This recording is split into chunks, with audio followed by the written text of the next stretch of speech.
5 करोड़ तक की ऑफर की गई थी, लेकिन उन्होंने मुस्तरद कर दी। आगे बढ़ते हैं। अब सियासी सूरत हाल इतनी हंगामी चल रही है तो क्यों ना हम सितारों के हाल की तरफ जाएं, और आगा बहिश्ती साहब जो कि पाकिस्तान तहरीक इंसाफ के रहनुमा भी हैं और बहुत ही अच्छे एस्ट्रोलॉजिस्ट भी हैं, उनको अपने शो में वेलकम कहेंगे, उनसे जानेंगे कि आखिर होने क्या वाला है। तो बताएंगे पाकिस्तान तहरीक इंसाफ के अंदर खाने अभी फिलहाल क्या सूरत हाल चल रही है और सितारों की सूरत हाल क्या चल रही है। तो आगा बहिश्ती साहब, अस्सलाम वालेकुम एंड वेलकम टू दुनिया बोल है। सुबह सुबह थैंक यू सो मच, आपने हमें अपना कीमती वक्त दिया। आगा बहिश्ती साहब, क्या चल रहा है इस वक्त? पाकिस्तान तहरीक इंसाफ की अगली मूव क्या होने वाली है फौरी तौर पे?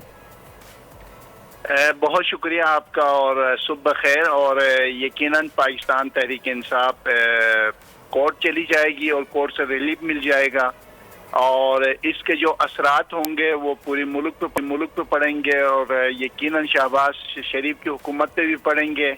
अब मुझे लगता है कि आगा साहब थोड़े बढ़ेंगे आगा बहिश्ती साहब की जानिब। जी आगा बहिश्ती साहब, ये बताइएगा कि सितारों के हवाले से बताएं कि आपको क्या लग रहा है, पाकिस्तान तहरीक इंसाफ के सितारे क्या कह रहे हैं? क्या वाकई परवेज़ इलाही जो है वो सीएम पंजाब बरकरार रहेंगे?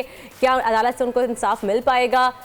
पीडीएम दूसरी तरफ इतनी जो है वो पूरी उम्मीद नजर आ रही है कि जी हम अपना वजीर आला लेके आ जाएंगे, आखिर होने क्या वाला है? देखिए, बाहर के अब ये तो बात सितारों की रोशनी से मैं ये कह सकता हूँ कि परवेज़ इलाही जो है वो बहाल हो जाएंगे और वक्ती तौर पर बहाल हो जाएंगे, इधर से बहाल हो जाएंगे, इधर से अदम एतमाद वक्ती तौर पर बहाल हो जाएंगे, अदम एतमाद हो जाएगा और पंजाब असम्बली जो है वो ख़त्म हो जाएगी। हम इलेक्शन की तरफ चले जाएंगे और अगले नए वज़ीर आला पाकिस्तान तहरीक इंसाफ का नज़र आ रहा है, और आगे जो आने वाले वक्त है वो इमरान खान का वक्त नजर आ रहा है। सितारों से हुक्मरानी के सितारा जो है वो इमरान खान कब तहलील होती हुई नजर आ रही है? कि खान साहब ने तो कहा था 23 दिसंबर यानी कि आज के दिन तहलील होने वाली थी।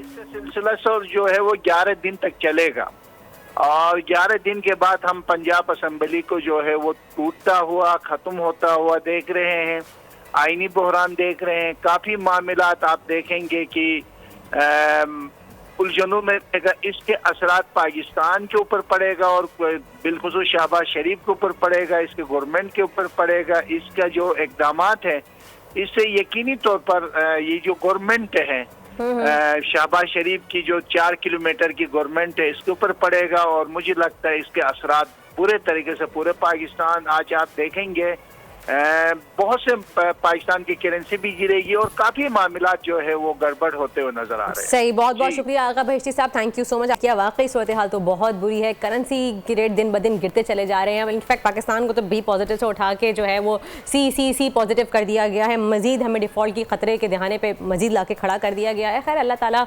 हमारी हिफाजत फरमाए, हमारे मुल्क की हिफाजत फरमाए, हम दुआ गो हैं। हकीकी आज़ादी की जंग में बोल भी कप्तान के हमकदम। इलेक्शन कराओ मुल्क बचाओ की लाइव ट्रांसमिशन, दिखाई लम्हा ब लम्हा सूरत हाल। रील और रेटिंग में भी बोल न्यूज रहा नंबर 1। सब्सक्राइब करें और बेल दबाएं ताकि कोई खबर रह न जाए।